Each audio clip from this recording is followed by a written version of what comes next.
নমস্কার। আপনারা নিশ্চয় সুস্থ আছেন, ভালো আছেন। ডিসেম্বর মাসে রাজ্যে আসছে কেন্দ্রের অর্থ কমিশনের শীর্ষ প্রতিনিধিরা। পশ্চিমবঙ্গের মুখ্যমন্ত্রী ও অর্থমন্ত্রীর সঙ্গে তাঁদের বৈঠক হওয়ার কথা। মূলত ষোড়শ অর্থ কমিশন নিয়ে পর্যালোচনা করতেই বিভিন্ন রাজ্যে যাচ্ছেন শীর্ষকর্তারা। জানা গিয়েছে ডিসেম্বরের প্রথম সপ্তাহে রাজ্যে আসছেন অর্থ কমিশনের প্রতিনিধিরা। অর্থ কমিশনের বিষয়গুলি নিয়ে রাজ্যের মুখ্যমন্ত্রীর সঙ্গে এবং অর্থমন্ত্রীর সঙ্গে তারা বৈঠক করবেন বলে জানা গেছে। মূলত এই বৈঠক থেকেই আগামী 5 বছরে রাজ্য সরকারকে কেন্দ্র যে বরাদ্দ দেবে তার রূপরেখা তৈরি করা হবে। আগামী 3রা ডিসেম্বর অর্থ কমিশনের কেন্দ্রীয় প্রতিনিধিদের সঙ্গে রাজ্যের মুখ্যমন্ত্রীর নবান্নে বৈঠক হতে পারে। সেই বৈঠকে উপস্থিত থাকবেন অর্থমন্ত্রী, রাজ্যের মুখ্য সচিব এবং রাজ্যের অর্থ সচিব।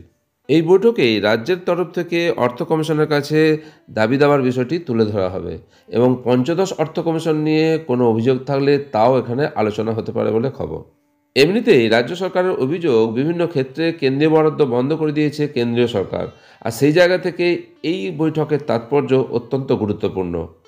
সাধারণত অর্থ কমিশনের বরাদ্দ অর্থের ক্ষেত্রে সেই রাজ্যের জনঘনত্ব, আয়তন, আর্থিক গতিবিধি, গড় ব্যবস্থা বিভিন্ন বিষয় পর্যালোচনা করেই রাজ্যের জন্য অর্থের পরিমাণ ধার্য করা হয়।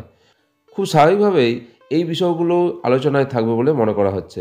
রাজ্যের তরফ থেকে দীর্ঘদিন ধরে কেন্দ্রীয় সরকারের বঞ্চনার অভিযোগ জানা হচ্ছে। কেন্দ্রীয় কমিটির সামনে রাজ্যের প্রতিনিধিরা বিষয়টা তুলে ধরা কিনা সেটাই দেখার। ডিসেম্বরের প্রথমেই কেন্দ্রীয় অর্থ কমিশনের শীর্ষ প্রতিনিধিদের সঙ্গে রাজ্যের যে বৈঠক হবে সেই খবর আপনাদের সঙ্গে শেয়ার করলাম। আশা করি উপকারে আসবে। আপনারা সকলে সুস্থ থাকুন, ভালো থাকুন।